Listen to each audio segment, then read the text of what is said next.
You know that moment when you walk into a place and something feels off? Like your body knows something your mind hasn't figured out yet? This is the story of a man who pressed the wrong elevator button.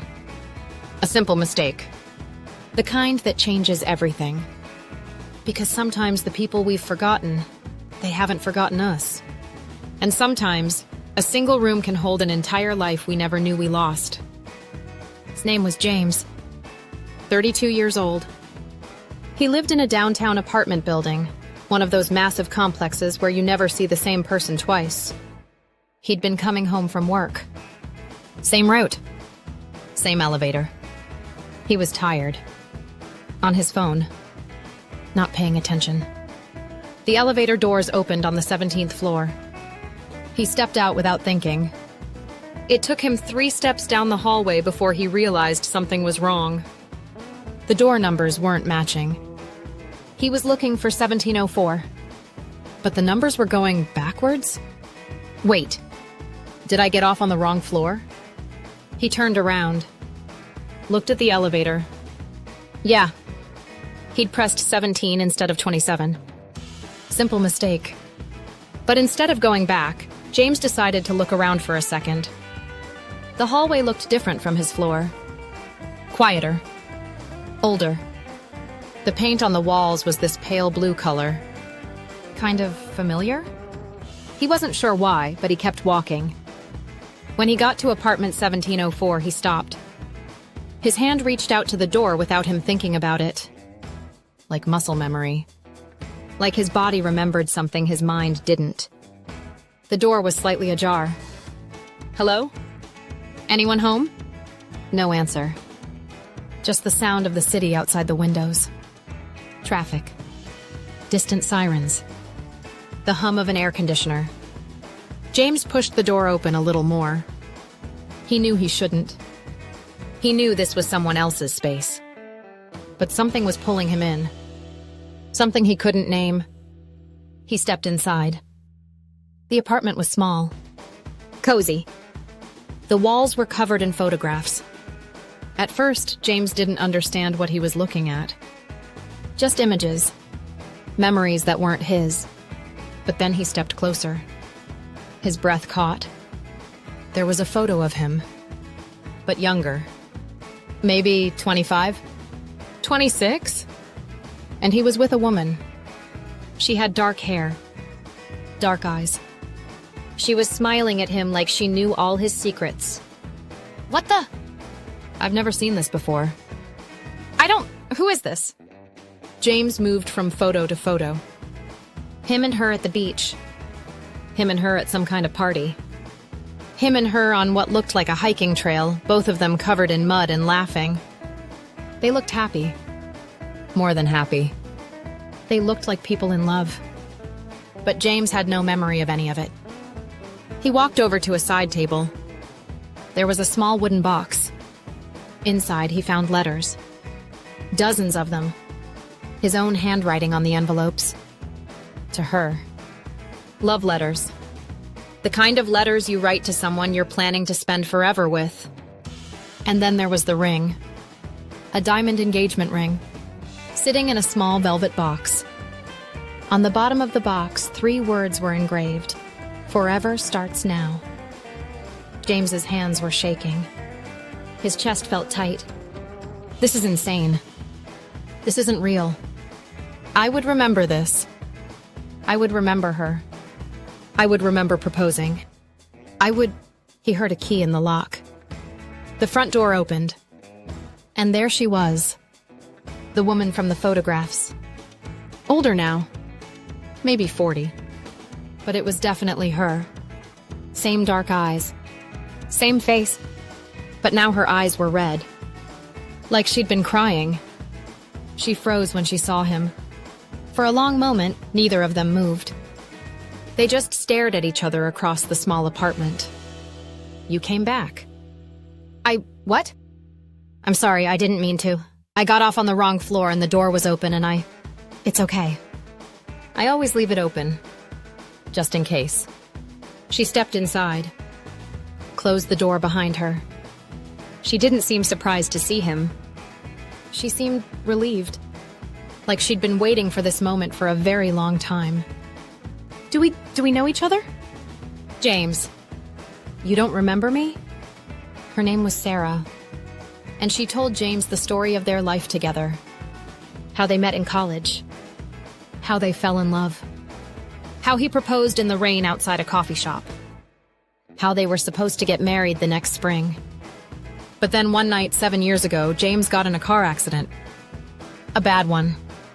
He hit his head hard. The doctors said he was lucky to be alive. When he woke up in the hospital, most of his memories were gone. Years of them.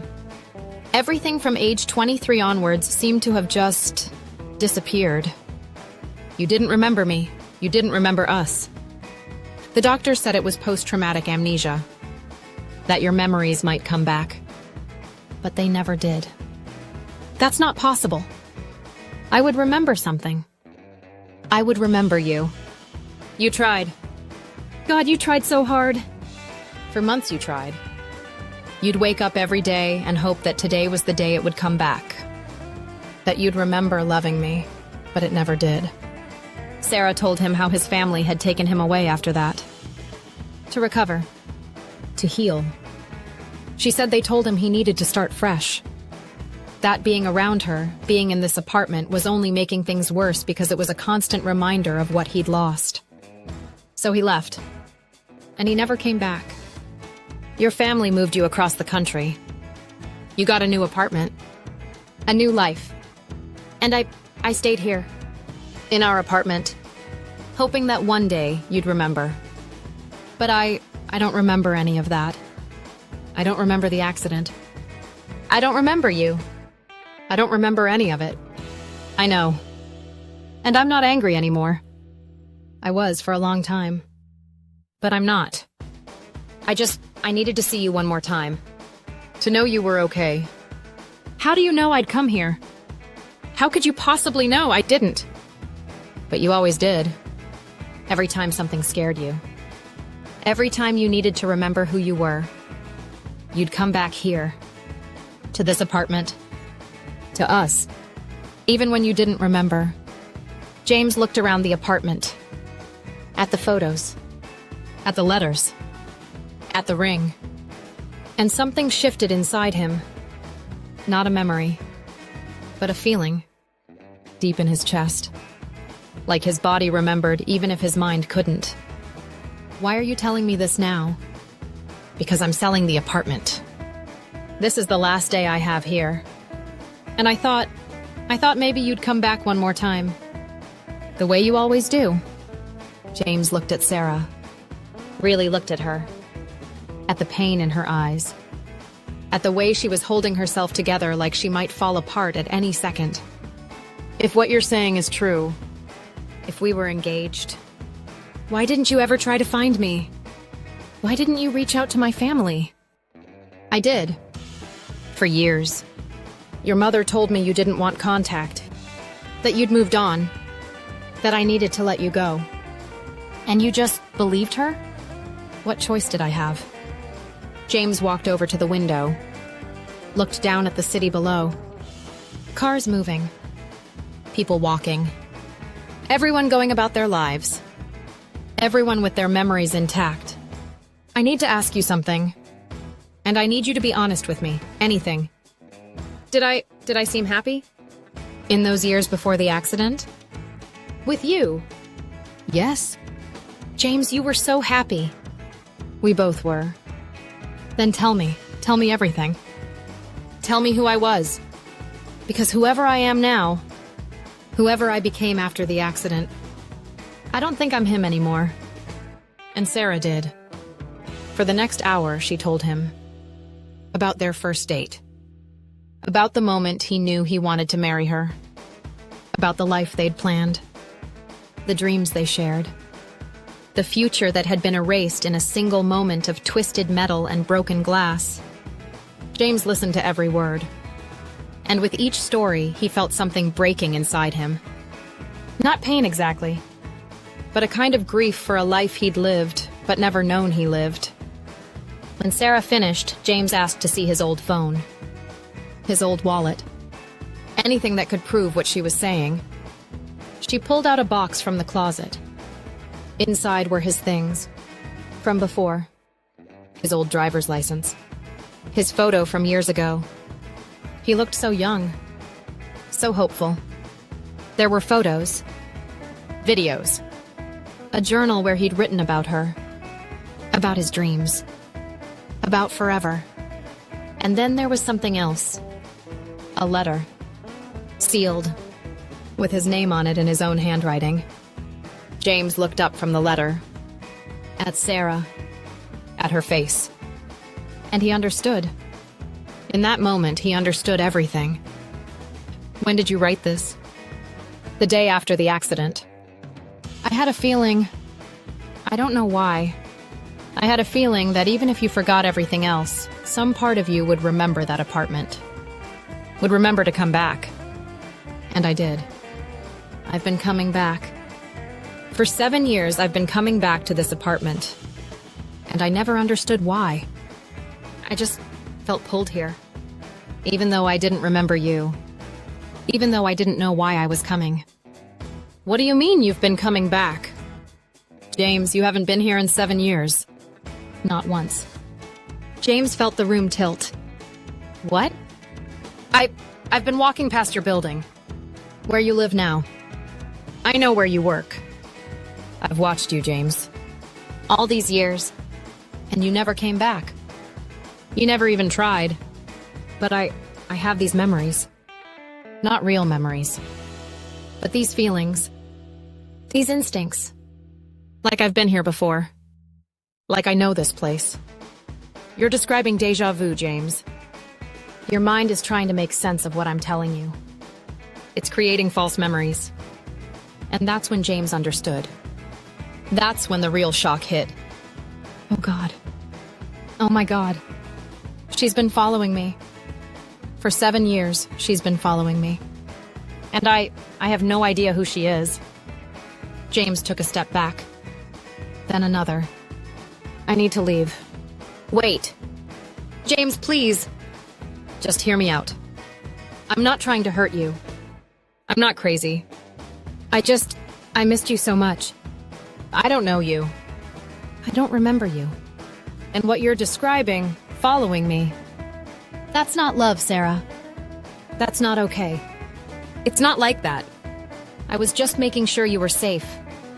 I was just watching me without my knowledge. For 7 years. James moved toward the door. The accident didn't erase your love for me, James. It erased me, but I was always there. In your apartment building. On your street. In your life. Even if you didn't know it. Maybe. Maybe I did love you. Maybe the man I was before the accident would recognize you. But I'm not him anymore. And I can't be him. I can't live a life I don't remember. I can't love someone I've never met. He opened the door. What if your memories come back? What if one day you wake up and remember everything? Then I guess I'll have to live with that. But today? Today I have to live with who I am right now. And right now I'm a stranger to you. And you're a stranger to me. James left the apartment. He walked down the hallway. Called the elevator. And as the doors closed, he caught one last glimpse of Sarah. Standing in the doorway of apartment 1704, watching him leave. Just like she'd been watching him for 7 years. The question wasn't whether he'd loved her before the accident. The question was, what do you do when someone loved a version of you that no longer exists? And what do you do when that person can't let go? Sometimes the most terrifying thing isn't a memory you've lost.